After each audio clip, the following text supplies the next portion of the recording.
Assalamualaikum warahmatullahi wabarakatuh. Saya Nadira dengan NIM 233030502060. Saya di sini akan mempresentasikan perancangan arsitektur 1 tugas besar 2. Yang pertama ada studi literatur. Yang pertama ada tugas, yaitu rencanakan skulptur sebagai salah satu penunjang infrastruktur yang didesain pada lingkungan jalan utama kampus Palangkaraya dengan memperhatikan bentuk bangunan yang konseptual, memperhatikan dan mengamati pengguna dan pelintas pada jalan utama kampus serta fungsi-fungsi pendukung lainnya.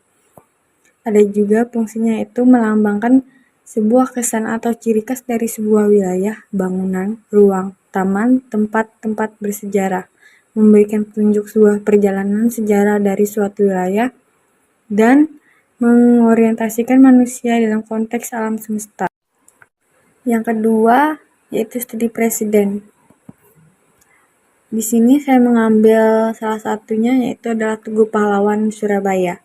Adalah sebuah monumen yang dibangun untuk memegang perjuangan rakyat Surabaya dalam mempertahankan kemerdekaan Indonesia pada masa revolusi nasional. Ada juga analisa bentuknya, di mana tugu yang berbentuk paku terbalik pada bagian badannya terdapat lekuk yang berjumlah 10 sebagai pelambang tanggal 10, sedangkan pada panel berjumlah 11 sebagai pelambang bulan November.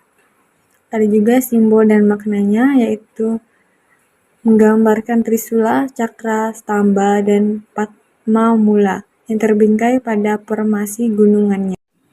Yang ketiga ada data existing.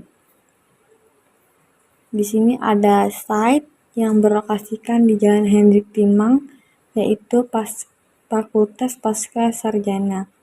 Ada juga kawasan utara, selatan, timur, baratnya, di mana bagian barat site ada Gedung Pasca Sarjana UPR, di bagian utaranya ada Pekip, di bagian selatan ada Perpustakaan UPR, dan bagian timur ada perempatan Jalan Hendrik Timang. Ada juga infrastruktur sekitar, terdapat vegetasi, tiang listrik, drainase, jalanan, dan trotoar. Yang keempat ada analisis site. Di analisis site terdapat matahari, yang dimana pada pukul 6 matahari tidak terlalu panas, dan saat pukul 12 siang matahari akan terasa lebih terik mengenai site, dan pada pukul 5 matahari kembali tidak terlalu panas saat mengenai site. Yang kedua ada analisis hujan. Saat hujan kawasan terkena site, dan curah hujan tinggi berasal dari barat laut. Yang ketiga ada angin. Angin yang bergerak dari barat laut terjadi pada musim hujan, dan angin yang bergerak dari tenggara terjadi pada musim kemarau. Yang keempat ada analisa view. Skulptur memiliki satu view tampak depan yang bagus karena hanya bisa dinikmati satu sisi saja, sedangkan pada sisi kanan, kiri, belakang tidak bisa dinikmati keindahannya. Yang kelima ada vegetasi. Vegetasi tersedia di sekitar site merata agar membuat tempat lebih sejuk dan asri. Yang terakhir ada analisa kebisingan. Tingkat kebisingan di sekitar site adalah sedang karena jauh dari jalan utama. Sirkulasi kendaraan juga di sekitar site tidak terlalu lama. Yang kelima ada ide bentuk. Ide bentuk di sini ada alternatif desain, terdapat 2 alternatif, tapi saya memilih yang nomor 2. Yang pertama ide desainnya, yaitu ada toga, bermakna apa yang sudah dicapai setelah melewati semuanya. Yang kedua ada kunci, yang bermakna sebagai kunci kesuksesan hidup. Yang ketiga ada pensil, yang bermakna sebagai apa yang kita lakukan selama ini untuk mencapai sesuatu dengan belajar. Lalu ada juga pola bentuknya. Di sini menggunakan persegi panjang melambangkan stabilitas, keteraturan, dan kekakuan. Pada bagian kiri dan kanan dipotong sedikit untuk membentuk ide baru.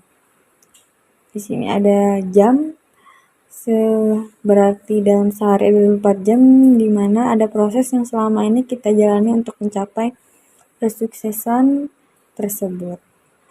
Dan yang terakhir ada talawang. Bentuk talawang dipakai pada dasar skulptur untuk menceritakan Kalimantan. Ada juga analisa proporsinya, terdapat kepala, badan, kakinya. Orientasi di sini hanya bisa dinikmati satu arah, dan ada juga irama atau ritme yang terdapat pengulangan pada bagian tengah skulptur, yaitu pada pola bagian persegi panjang yang dipotong. Ada juga datum, pendekatan objek di sini pada bagian atas, yaitu pada bagian toganya. Yang keenam, terdapat ada potongan dan tampaknya. Bisa dilihat di sini ada terdapat potongan, tampak depan, belakang, kanan, kiri, dan atas. Lalu yang terakhir terdapat side plan-nya, denah, dan perspektif. Dan ini maket tampak depan, tampak samping kanan, tampak samping kiri, tampak belakang, dan tampak atas. Itulah presentasi dari saya. Bila ada salah kata, mohon dimaafkan. Wassalamualaikum warahmatullahi wabarakatuh.